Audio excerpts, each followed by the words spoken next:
I thought I'd show you what kind of sanding blocks I use when I block sand my car. Yes, I use blocks. It makes it flatter so I can find all my problem areas. This is what I use. It's a nice little kit. I've had this for, I don't know, I've used them on 4 or 5 cars. This one used to be a long block, but I cut it down. I wanted a small little block to use, so I just cut it, and it works great. And I have this other little block, but this kit's a pretty nice little kit.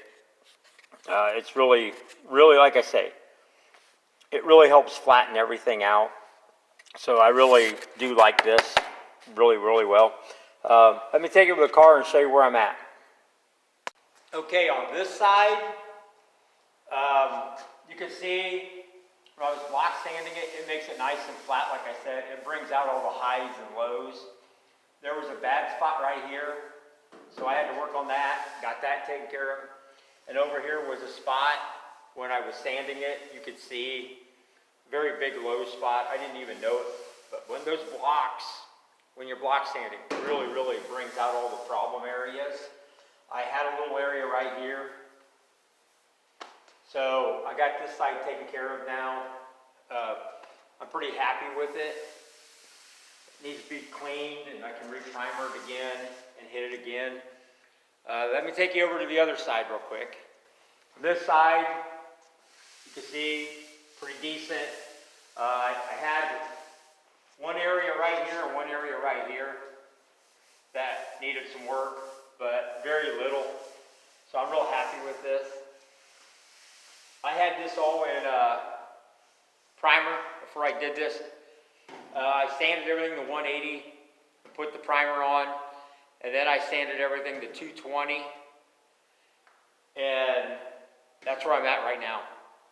I'm at 220, so I'm going to shoot some primer on this, get these highs, lows, all my body work covered back up, and we're going to go ahead and take it to 320 from there. The roof, I'm not going to touch.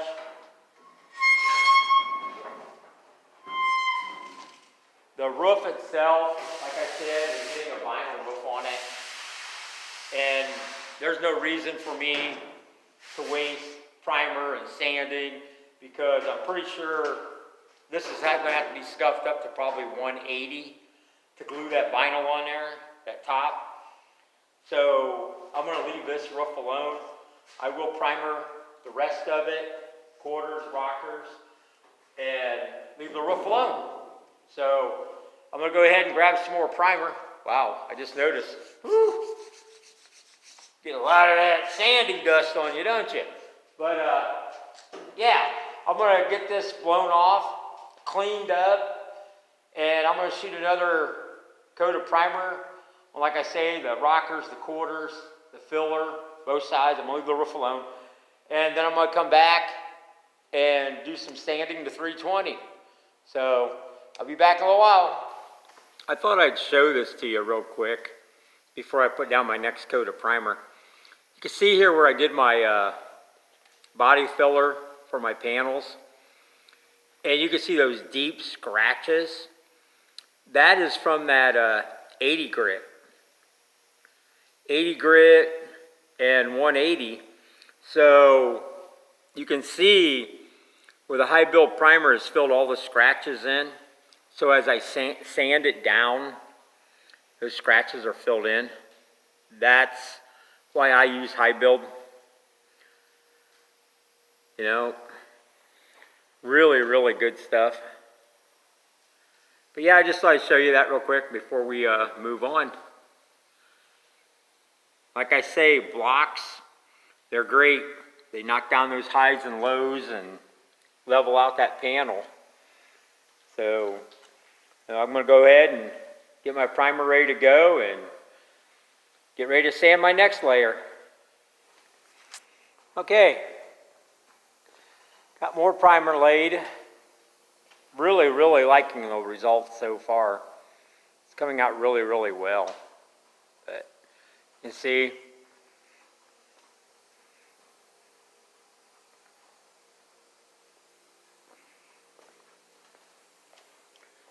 See the rockers, door jambs, quarters. Go over to the other side.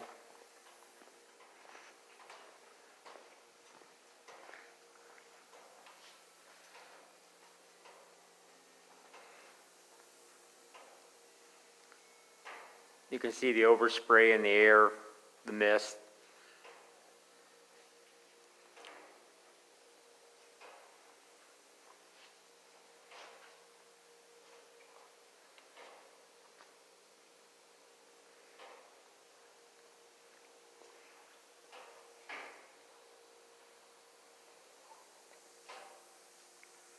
I'm gonna let this cure for about a half hour.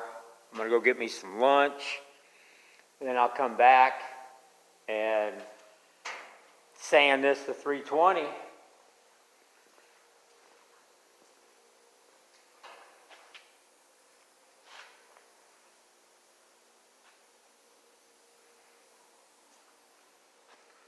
I haven't done the tail panel or the cowl yet.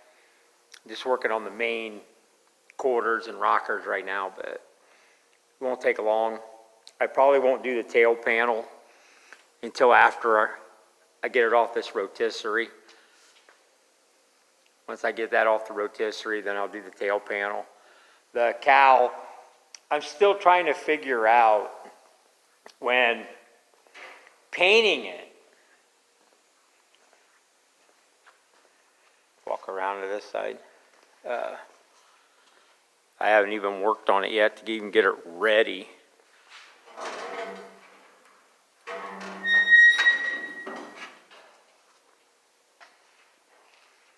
But as you can see, I haven't done anything with it since I had welded it in and seam sealed it. I'm trying to figure out how to protect the inside so when I spray, the overspray doesn't go in there on my black paint where I painted the inside. I don't know if I can fish plastic or paper through here with a wire and kind of just lay it in there to protect the bottom part of it, you know, because there are two big hats sitting right here, one on this side and one on that side.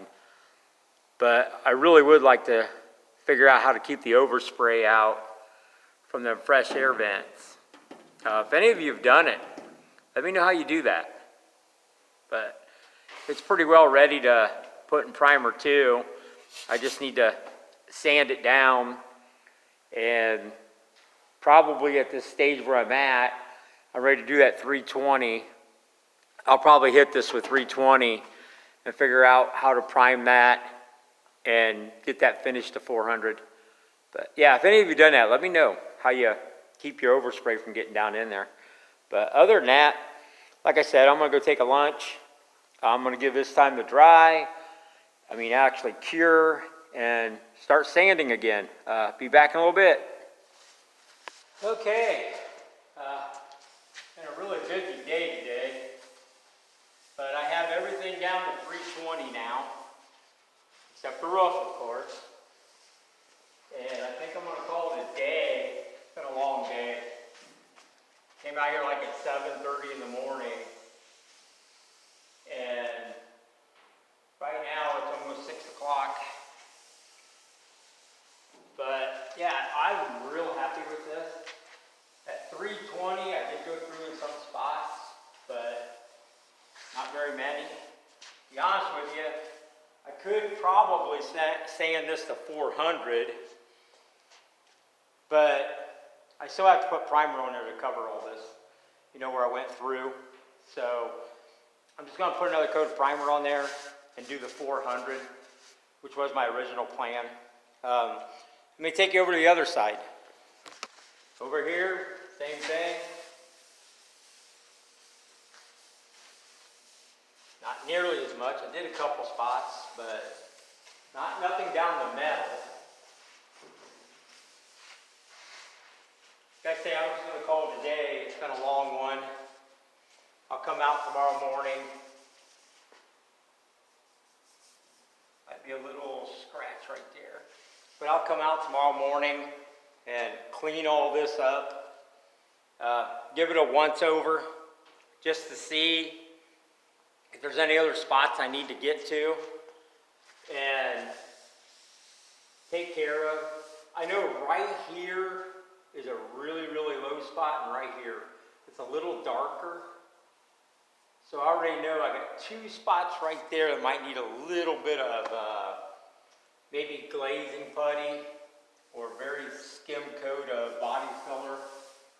But yeah, I can see those little darker spots, which tells me that's a low spot. But when I do the 400, I'll come back with a powder that goes on here, and that'll tell me all my highs and lows. And I'll show you how that works when I get to that step. But for right now, calling it a night. Thanks for keeping up with me and hanging in there. I know it's like same old thing over and over, sanding primer, but that's what it takes if you want a nice straight car. One time at a car show, I had a guy come up to me, and he's a mutual friend of a friend of mine. And he came to the car show and he said that I don't know how to paint because I have to cut and buff every one of my cars. He says when he paints, he doesn't have to cut and buff. It's good. He's got a great car. He's good to go. And it upset me. But the guy next to me, who I didn't know, looked at that guy and said, "Are you kidding me? I can see this guy's work right here in front of me." He goes, "I'd hire him to paint my car in a heartbeat." He goes, that's a freaking nice car. He goes, "Yeah, but he's got to cut and buff everything to get it there." And I looked over and said, "Man, you need to talk to the Martin brothers. You need to talk to Chip Foose, Dave Kending. They all cut and buff their cars. All the famous top-end builders cut and buff their cars. They may not need to, but they'll still do it to get that really deep shine." So to me, cutting and buffing, just part of the job. Okay, I'm calling it a night, man. I'll be back in the morning, and I'll add some more video to this. Okay, it's the next day. As you can see, I had to move the car, roll it over a little bit out of the way here. And the only reason why I had to move it is we're getting some snow, and I brought my plow truck in. So that way it'd be ready to go today. But looks like we got most of our snow over the night. We're supposed to get more throughout the day. But I'm going to pull this back outside so I can make room. And I'm going to get this cleaned up, get another coat of primer on it, and go from there. So let's get this day started.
I have this primed again, and this is ready to go to 400.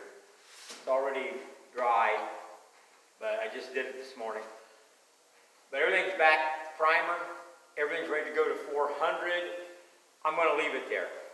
I decided that once I push this out of the way, it might get a scratch in it. Who knows while it's sitting there, while I'm waiting for other parts to come in and that. So I'm going to sand this to 400 down the road. But right now, I'm going to concentrate on getting the bed liner inside the car, in the passenger's compartment.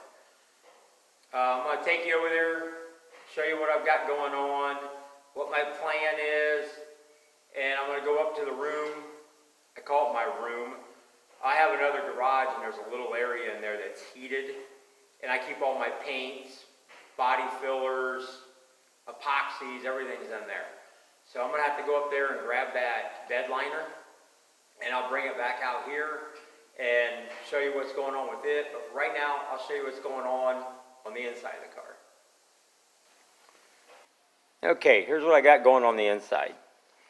What I did is I masked off all the holes that have bolt threads or clips go in, because I don't want those filled and I don't want them smaller. You know, you get that bed liner on them bolt threads, you're kind of basically screwed. But my plan is just to do what you see. Just do the floors. I'm not planning to go way up in there in the firewall, just right to the toe boards. I'm not going to do the inside of the rocker up there high. I will do kind of a little bit low, so it's kind of sealed a little bit.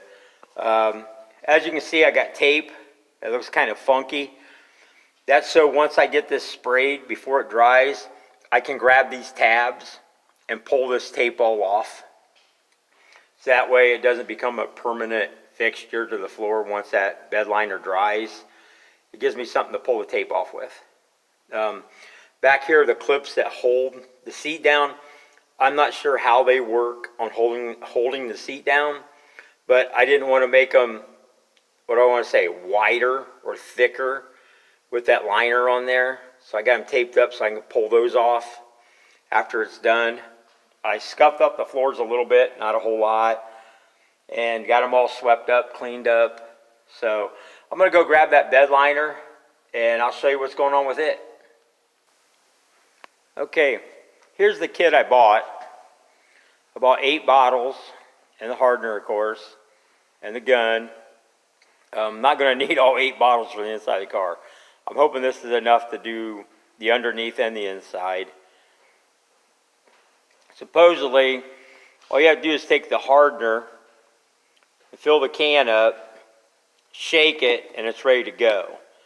I'm going to read the directions, see how many ounces. And I'm actually going to get a measuring cup and pour that many ounces in first, just to see where this can would be full at, and then I'll go from there. Like I say, I'll get this set up, and I'll be back to show you how to lay this down. I hope. Here's what it looks like, the bed liner in it.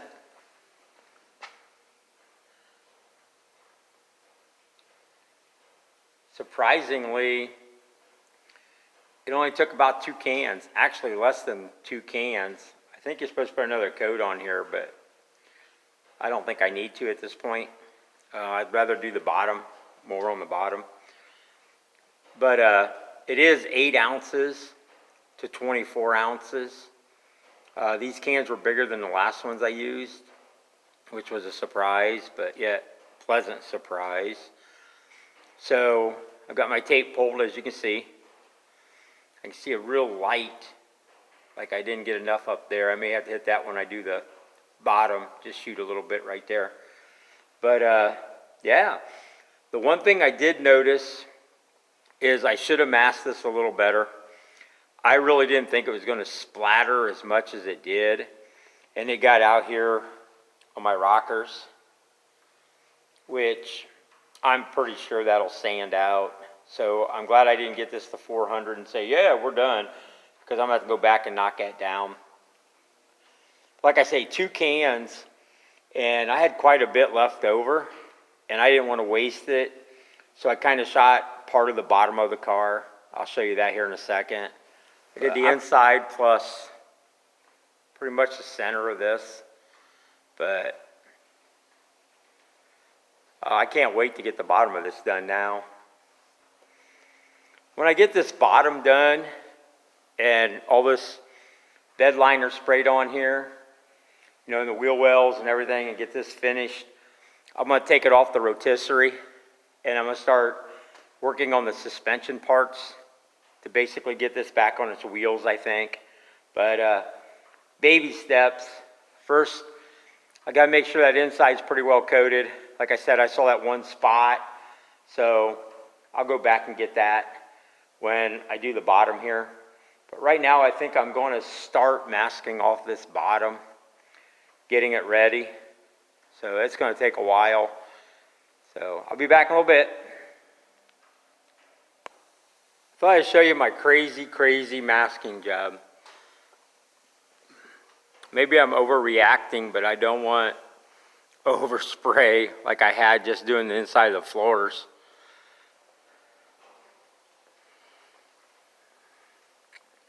Yeah, I ran out of normal paper and had to use newspaper, which I used to use newspaper for everything all the time, so yeah. Hopefully I want no overspray on the body. Let me show you underneath. You can say, man, he did go crazy. Underneath, yellow dots everywhere. That's all the bolt holes and seatbelt holes and things I do not want that undercoating on. So, time to get mixing and get started here. Okay, hopefully you can see what's going on here. I'm going to take the gun. All you have to do is screw in this tube.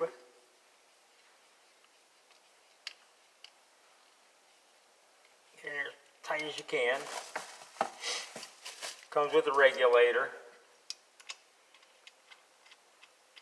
So you got to do is screw that in there.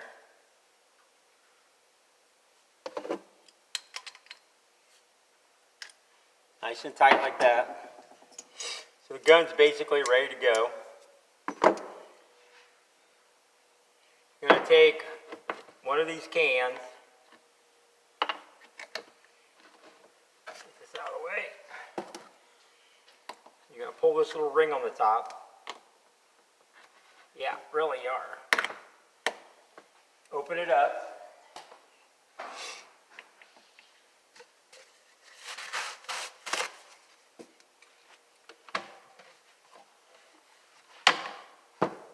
And this is a sealed can, so I just take a little screwdriver, break it open.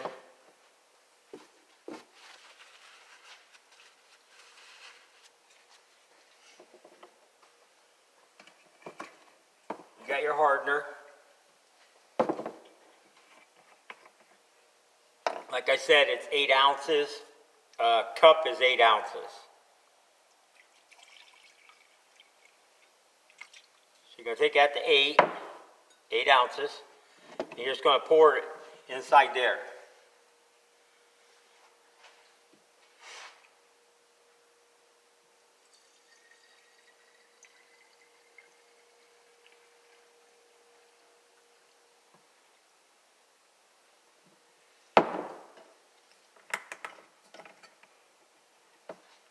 Put the lid back on.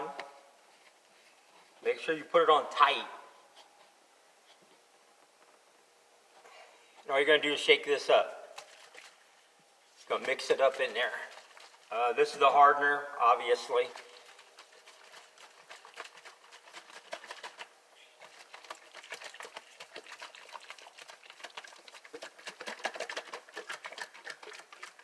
Okay, you get to that point, take your lid off.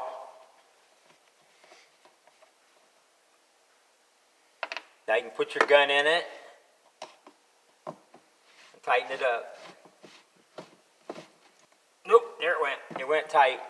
So now we're going to take it over the car and spray it. This tip is adjustable, so you can screw it out or screw it in.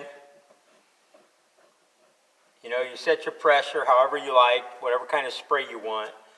We'll go over to the car.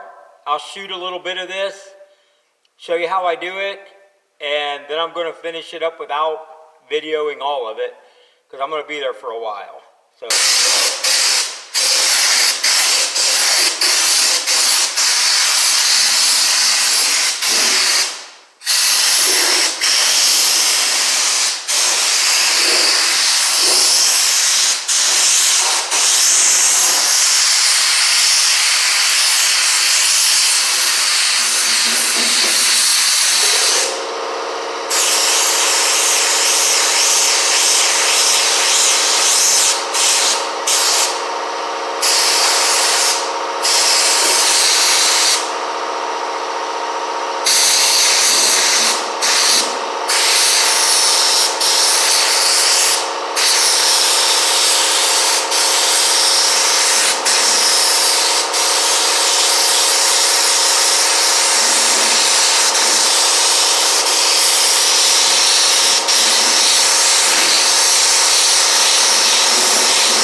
There's spots I'm going to have to touch up after the fact.